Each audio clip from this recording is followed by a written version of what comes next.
அஸ்ஸலாமு அலைக்கும். இன்றைக்கி வந்து சமையல் வேலைலாம் எதுவும் கிடையாது. கொஞ்சம் நோம்புக்கு முன்னாடி நிறைய வேலை இருந்துச்சு. க்ளீன் பண்ண வேண்டியது கிச்சனு. அதுக்கப்புறம் வந்து கொஞ்சம் இந்த பால்கனியில் கொஞ்சம் செடிலாம் வச்சுருந்தேன். அதெல்லாம் க்ளீன் பண்ண வேண்டியது இருந்துச்சு. பூச்சிலாம் அரிச்சு ரொம்ப மோசமாக இருந்தது.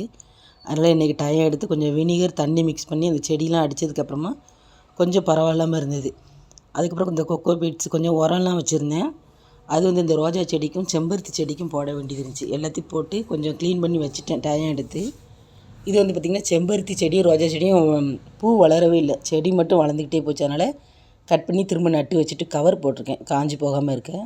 ஒரு வாரம் 10 நாள் கழித்து பார்த்தோம் அப்படின்னா கொஞ்சம் தளிர் விட்டுரும், கொஞ்சம் புது செடியெலாம் வளர ஆரம்பிச்சிடும். அதனால் இன்றைக்கி ஒரு 1 ஹவருக்கு மேலே இந்த செடியெல்லாம் ஃபஸ்ட்டு க்ளீன் பண்ணிடலாம் அப்படின்னு எல்லாத்தையும் க்ளீன் பண்ணி ரெடி பண்ணிட்டேன். க்ளீன் பண்ணதுக்கப்புறம் பார்த்திங்கன்னா கொஞ்சம் செடி அங்கே இங்கேயும் ரொம்ப கச்ச கச்சன்னு இருந்துச்சு. சரி, ஒரு பெரிய ஸ்டாண்ட் வாங்கி வச்சுட்டோம் அப்படின்னா எல்லாம் ஒரே பக்கமாக போயிடும்னு ஸ்டாண்டும் ஆன்லைனில் வாங்கிட்டேன். அப்புறம் இது வந்து பெரண்டு செடி அந்த பக்கம் இருந்தது, அப்படியே ஸ்டாண்டோடு இந்த பக்கம் நவுட்டி வச்சுட்டு நான் வாங்கின ஆன்லைன் ஸ்டாண்டில் ஓரமாக வச்சு இதில் வந்து பாதிக்கு மேலே செடியெல்லாம் வச்சதுக்கப்புறம் இடம் வந்து ரொம்பவே ஃப்ரீயாக இருந்தது. இது வந்து ரோஜா செடி கொஞ்சம் கட் பண்ணி விட்டுருந்தேன் இல்லையா, ஒரு 15 நாளுக்கு அப்புறம் திரும்ப எடுத்திருந்தேன். அதுலேயும் செம்பருத்தி செடியிலையும் கொஞ்சம் புது இலெல்லாம் வளர்ந்து வர ஆரம்பிச்சிட்டு இனி வந்து பூ வர ஆரம்பிச்சிரும்னு நினைக்கிறேன்.